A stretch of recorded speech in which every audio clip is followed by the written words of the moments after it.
Hi friends, ಎಲ್ಲರಿಗೂ ನಮಸ್ಕಾರ. ನಾಗುಮಹಿ ಚಾನಲ್ಗೆ ಸ್ವಾಗತ. ಸ್ನೇಹಿತರೆ, ಹಣ್ಣಿನ ರಸ ದೇಹಕ್ಕೆ ಬಹಳ ಉತ್ತಮವಾಗಿ ಇರುತ್ತೆ. ನಾವು ಅನೇಕ ಬಾರಿ ಹಣ್ಣಿನ ಜ್ಯೂಸನ್ನ ಮಾಡಿ ಕುಡಿತೀವಿ. ಇವತ್ತು ನಾವು ತರಕಾರಿಗಳಿಂದ ಯಾವ ರೀತಿ ಸೊಗಸಾದ ಜ್ಯೂಸನ್ನು ಯಾವ ರೀತಿ ಮಾಡೋದು ಅಂತ ತಿಳಿಸ್ಕೊಡ್ತಾ ಇದ್ದೀನಿ. ಅದಕ್ಕೋಸ್ಕರ ನಾವು ಕ್ಯಾರೆಟ್ ಮತ್ತು ಬೀಟ್ರೋಟನ್ನು ಉಪಯೋಗಿಸಿ ಯಾವ ರೀತಿ ಜ್ಯೂಸ್ ಮಾಡಬಹುದು ಅಂತ ತಿಳಿಸ್ಕೊಡ್ತಾ ಇದ್ದೀನಿ. ಈ ಜ್ಯೂಸನ್ನು ಕುಡಿಯುವುದಕ್ಕೆ ತುಂಬಾ ಚೆನ್ನಾಗಿರುತ್ತೆ, ಆರೋಗ್ಯಕ್ಕೂ ಬಹಳ ಉತ್ತಮವಾಗಿ ಇರುತ್ತೆ. ಹಾಗಾದರೆ ಬನ್ನಿ, ಕ್ಯಾರೆಟ್ ಬೀಟ್ರೋಟನ್ನು ಉಪಯೋಗಿಸ್ಕೊಂಡು ಯಾವ ರೀತಿ ಜ್ಯೂಸ್ ಮಾಡೋದು ಅಂತ ನೋಡೋಣ. ಮೊದಲನೇದಾಗಿ ನಾನು 2 ಮೀಡಿಯಮ್ ಸೈಜು ಬೀಟ್ರೋಟು ಮತ್ತು ಕ್ಯಾರೆಟನ್ನು ತಗೊಳ್ತಾ ಇದ್ದೀನಿ. ಎರಡೂ ಒಂದೇ ಪ್ರಮಾಣದಲ್ಲಿ ತಗೊಳ್ತಾ ಇದ್ದೀನಿ, ನೋಡ್ತಾ ಇರ್ಬೋದು.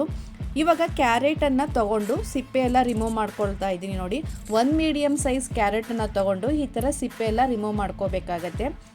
ಮತ್ತು ಅದೇ ರೀತಿ ಬೀಟ್ರೋಟನ್ನು ಸಿಪ್ಪೆ ಎಲ್ಲ ರಿಮೂವ್ ಮಾಡ್ಕೊಳ್ತಾ ಇದ್ದೀನಿ.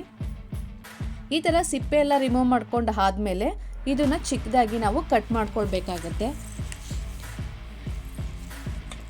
ನೋಡಿ, ಈ ಥರ ಚಿಕ್ಕದಾಗಿ ಬೀಟ್ರೋಟ್ ಮತ್ತು ಕ್ಯಾರೆಟ್ ಎರಡನ್ನೂ ಕೂಡ ಈ ಸೈಡಲ್ಲಿ ಇರುತ್ತಲ್ಲ ವೇಸ್ಟೇಜ್ ಎಲ್ಲ ರಿಮೂವ್ ಮಾಡಿಕೊಂಡು ಇವಾಗ ಎರಡನ್ನೂ ಕೂಡ ಇವಾಗ ಚಿಕ್ಕದಾಗಿ ನಾನು ಕಟ್ ಮಾಡ್ಕೊಳ್ತಾ ಇದ್ದೀನಿ.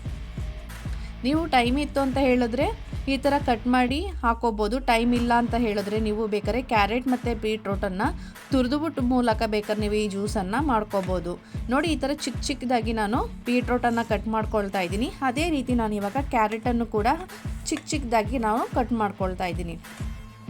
ಈ ಥರ ಚಿಕ್ಕದಾಗಿ ಕಟ್ ಮಾಡ್ಕೊಂಡು ಆದಮೇಲೆ ಒಂದು ಬೌಲ್ಗೆ ಸಪ್ರೇಟ್ ಮಾಡಿ ಇಟ್ಕೊಳ್ತಾ ಇದ್ದೀನಿ. ಒಂದು 5ರಿಂದ 6 ಪುದೀನ ಎಲೆಯನ್ನು ಹಾಕ್ಕೊಳ್ತಾ ಇದ್ದೀನಿ. ತುಂಬಾ ಹೆಲ್ದಿಯಾಗಿರುತ್ತೆ ಮತ್ತು ಆರೋಗ್ಯಕ್ಕೂ ಒಳ್ಳೆಯದು ಮತ್ತು ಗ್ಯಾಸ್ಟ್ರಿಕ್ ಪ್ರಮಾಣವನ್ನು ಕೂಡ ಕಡಿಮೆ ಮಾಡುತ್ತೆ. ಇವಾಗ ಒಂದು ಮಿಕ್ಸಿ ಜಾರಿಗೆ ನಾವು ಆವಾಗಲೇ ಬೀಟ್ರೋಟ್ ಮತ್ತು ಕ್ಯಾರೆಟನ್ನು ಕಟ್ ಮಾಡಿ ಇಟ್ಕೊಂಡಿದ್ವಲ್ಲ, 1 ಕಪ್ಪು ಸಮ ಪ್ರಮಾಣ ಅಳತೆಯಲ್ಲಿ ತೊಗೊಂಡಿದ್ದೀನಿ. 1 ಕಪ್ ಆಗೋಷ್ಟು ಕ್ಯಾರೆಟ್ ತೊಗೊಂಡಿದ್ದೀನಿ ಮತ್ತು 1 ಕಪ್ ಆಗೋಷ್ಟು ಬೀಟ್ರೋಟನ್ನು ತೊಗೊಳ್ತಾ ಇದ್ದೀನಿ. ಈ ಎರಡೂ ಕೂಡ ಒಂದು ಮಿಕ್ಸಿ ಜಾರಿಗೆ ಹಾಕ್ಕೊಳ್ತಾ ಇದ್ದೀನಿ. ಇದನ್ನು ತರಿಯಾಗಿ ರುಬ್ಕೊಳ್ಳೋಣ. ನೋಡಿ, ಈ ರೀತಿ ರುಬ್ಕೋಬೇಕು. ನಂತರ ಇವಾಗ ನೀವು ಒಂದ್ಸಲ ಚೆಕ್ ಮಾಡ್ಕೊಳ್ಳಿ, ತರಿಯಾಗಿಲ್ಲ ಅಂತ ಹೇಳಿದ್ರೆ ಒಂದ್ಸಲ ಈ ಥರ ಚೆನ್ನಾಗಿ ಮಿಕ್ಸ್ ಮಾಡಿ ನೋಡ್ಕೊಳ್ಳಿ. ತರಿಯಾಗಿತ್ತು ಅಂದರೆ ಪರವಾಗಿಲ್ಲ, ಸ್ವಲ್ಪ ತರಿಯಾಗಿದೆ ಅಂತ ಹೇಳಿದ್ರೆ ಇನ್ನೊಂದ್ಸಲ ಗ್ರೈಂಡ್ ಮಾಡ್ಕೊಂಡು ಬನ್ನಿ. ನೋಡಿ, ಈ ಥರ ಗ್ರೈಂಡ್ ಮಾಡ್ಕೊಂಡು ಆದಮೇಲೆ ಸ್ವಲ್ಪ ನೀರನ್ನು ಹಾಕ್ಕೊಳ್ತಾ ಇದ್ದೀನಿ. ಇದನ್ನು ರುಬ್ಬೇಕಾದ್ರೇ ಫಸ್ಟ್ ನೀರು ಹಾಕ್ತಾನೆ ತರಿಯಾಗಿ ರುಬ್ಕೋಬೇಕು, ಆವಾಗಲೇ ಈ ಜ್ಯೂಸು ಪರ್ಫೆಕ್ಟಾಗಿ ಬರುತ್ತೆ. ಈ ಥರ ತರಿಯಾಗಿ ರುಬ್ಕೊಂಡಾದ್ಮೇಲೆ 1 ಕಪ್ ಆಗೋಷ್ಟು ನೀರನ್ನು ಹಾಕ್ಕೊಂಡು ಇದನ್ನು ಚೆನ್ನಾಗಿ ರುಬ್ಕೊಂಡು ಬರೋಣ. ನೋಡಿ, ಈ ಥರ ಚೆನ್ನಾಗಿ ರುಬ್ಕೊಂಡು ಬರಬೇಕು. ಇವಾಗ ನಿಮಗೆ ನೀರು ಎಷ್ಟು ಬೇಕು ನೋಡ್ಕೊಂಡು ಆಗೋಳಿ. ಈ ಜ್ಯೂಸು ಯಾವಾಗಲೂ ಗಟ್ಟಿ ಇರಬಾರ್ದು, ಲಿಕ್ವಿಡ್ ಟೈಪಲ್ಲಿ ಇರಬೇಕು. ಆವಾಗಲೇ ಇದು ಜ್ಯೂಸ್ ಕುಡಿಯೋಕ್ಕೆ ತುಂಬಾ ಹೆಲ್ದಿಯಾಗಿ ಕೂಡ ಇರುತ್ತೆ. ನೋಡಿ, ಈ ಥರ ನಿಮಗೆ ನೀರು ಕ್ವಾಂಟಿಟಿ ಎಷ್ಟು ಬೇಕೋ ಅಷ್ಟು ಹಾಕ್ಕೊಳ್ತಾ ಇದ್ದೀನಿ. ನಾನು ಇವಾಗ 1 ಲೋಟದಷ್ಟು ಹಾಕ್ಕೊಳ್ತಾ ಇದ್ದೀನಿ. 1 ಲೋಟ ಹಾಕ್ಕೊಂಡು ಆದಮೇಲೆ ಒಂದ್ಸಲ ಚೆನ್ನಾಗಿ ಮಿಕ್ಸ್ ಮಾಡ್ಕೊಳ್ತಾ ಇದ್ದೀನಿ. ಚೆನ್ನಾಗಿ ಮಿಕ್ಸ್ ಮಾಡಿ ಆದಮೇಲೆ ಒಂದು ಅರ್ಧ ಗಾತ್ರದ ನಿಂಬೆ ರಸನ ಹಾಕ್ಕೊಳ್ತಾ ಇದ್ದೀನಿ. ನಿಂಬೆ ರಸ ಆ್ಯಡ್ ಮಾಡ್ಕೊಂಡಾದ್ಮೇಲೆ 1/4 ಸ್ಪೂನ್ ಆಗೋಷ್ಟು ಉಪ್ಪನ್ನು ಹಾಕ್ಕೊಳ್ತಾ ಇದ್ದೀನಿ. ಉಪ್ಪೆಲ್ಲ ಹಾಕ್ಕೊಂಡು ಈ ಥರ ಚೆನ್ನಾಗಿ ಮಿಕ್ಸ್ ಮಾಡ್ಕೋಬೇಕು. ಈ ಜ್ಯೂಸನ್ನು ಯಾವುದೇ ಕಾರಣಕ್ಕೂ ಫಿಲ್ಟ್ರ್ ಮಾಡಿ ಕುಡಿಬೇಡಿ.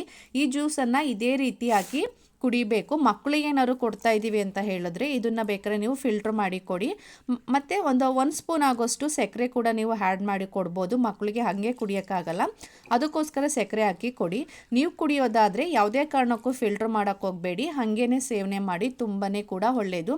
ಈ ಜ್ಯೂಸ್ ಕುಡಿಯುವುದರಿಂದ ನಿಮ್ಮ ಸ್ಕಿನ್ ಕೂಡ ಗ್ಲೋ ಆಗಿ ಬರುತ್ತೆ, ಹಾಗೆ ಹೇರ್ ಫಾಲ್ ಇದ್ರೂ ಕಡಿಮೆ ಆಗುತ್ತೆ. ಇದನ್ನು ಬೆಳಗ್ಗೆ ಖಾಲಿ ಹೊಟ್ಟೆಗೆ ತಗೋಬೇಕು, ತುಂಬಾ ಸ್ಕಿನ್ಗೆ ಒಳ್ಳೆಯದು ಮತ್ತು ಡಾರ್ಕ್ ಸರ್ಕಲ್ಗೂ ಕೂಡ ಕಡಿಮೆ ಆಗುತ್ತೆ. Thank you.